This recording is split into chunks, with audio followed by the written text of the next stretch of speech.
আগামী দিনে চেষ্টা করব শেষ বিন্দু ঘাম রক্ত এক করে ধানের শীষের মনোনয়ন নিয়ে আসার জন্য বিএনপি নেতা তাপস।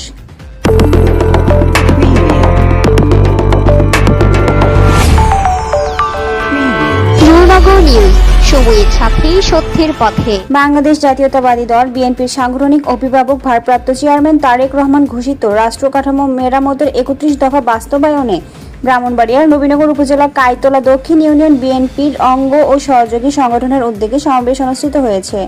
সোমবার 20 জানুয়ারি বিকেলে কাইতলা জগেশ্বর উচ্চ বিদ্যালয় মাঠ প্রাঙ্গণে এই সমাবেশটি অনুষ্ঠিত হয়। উক্ত সমাবেশে প্রধান অতিথির বক্তব্য রাখেন ব্রাহ্মণবাড়িয়া 5 সংসদীয় আসনে গত একাদশ জাতীয় সংসদ নির্বাচনে বিএনপির মনোনীত প্রার্থী কাজী নাজমুল হোসেন তাপস। তিনি তার বক্তব্যে বলেন, বিগত দিনে বিএনপির রাজনীতিকে নবীনগরে যে ভদ্রলোক প্রতিষ্ঠিত করেছে সে আর কেউ নয়, আপনাদের সন্তান। তিনি আমার পিতা মরহুম আলহাজ কাজী আনোয়ার হোসেন। উনি বিএনপির হাল ধরার পর এবং উনি বিএনপির হাল ধরার পূর্বে বিএনপির কয়েকজন মেম্বার ও চেয়ারম্যান ছিল, আমরা সবাই জানি। কেউ এসে বড় বড় কথা বলে ফেলবে, আমরা দলের জন্য এত কিছু করেছি, ইতিহাস সাক্ষী আছে, নবীনগরের মানুষ সাক্ষী আছে। আপনারা ষড়যন্ত্র বিশ্বাস করবেন না। আমি আশা ব্যক্ত করি এবং আপনাদের দোয়া ও সহযোগিতা 2018 সালে মনোনয়ন নিয়ে এসেছিলাম। ঠিক একইভাবে আপনাদের দোয়া ও ভালোবাসা প্রার্থনা করি। আগামী দিনে বিএনপির মনোনয়নের দৌড়ে চেষ্টা করব শেষ বিন্দু ঘাম এক করে ধানের শীষের মনোনয়ন নিয়ে আসার জন্য।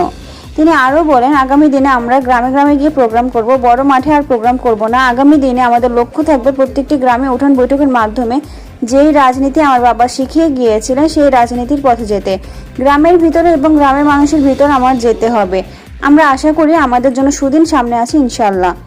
এ সময় সমাবেশে বিশিষ্ট ব্যবসায়ী ও সমাজসেবক সৈয়দ রকিবুল হক ইকবালের সভাপতিত্বে উপজেলা বিএনপির সাবেক সভাপতি ও সাবেক উপজেলা চেয়ারম্যান ইঞ্জিনিয়ার শফিকুল ইসলাম বিশেষ অতিথি হিসেবে বক্তব্য রাখেন উপজেলা বিএনপির সাবেক যুগ্ম সাধারণ সম্পাদক প্রফেসর সিরাজুল ইসলাম, উপজেলা যুব দলের সাবেক আহ্বায়ক মফিজুল ইসলাম মকুল, পৌর যুব দলের আহ্বায়ক আলী আজম, উপজেলা ছাত্র দলের সাবেক সাধারণ সম্পাদক হযরত আলী, পৌর ছাত্র দলের সাবেক সভাপতি আশরাফ হোসেন রুবেল, উপজেলা ছাত্র দলের সাবেক আহ্বায়ক আপেল মাহমুদ, ইউনিয়ন যুব দলের সিনিয়র সহসভাপতি বেলায়েত হোসেন সরকার, যুবদল নেতা আব্দুল হাদি, রোশন আলী, দুলাল মুক্তার। স্বাগত বক্তব্য রাখেন মোহাম্মদ ইকবাল আহমেদ সহ বিএনপির অঙ্গ ও সহযোগী সংগঠনের নেতৃবৃন্দ উপস্থিত ছিলেন।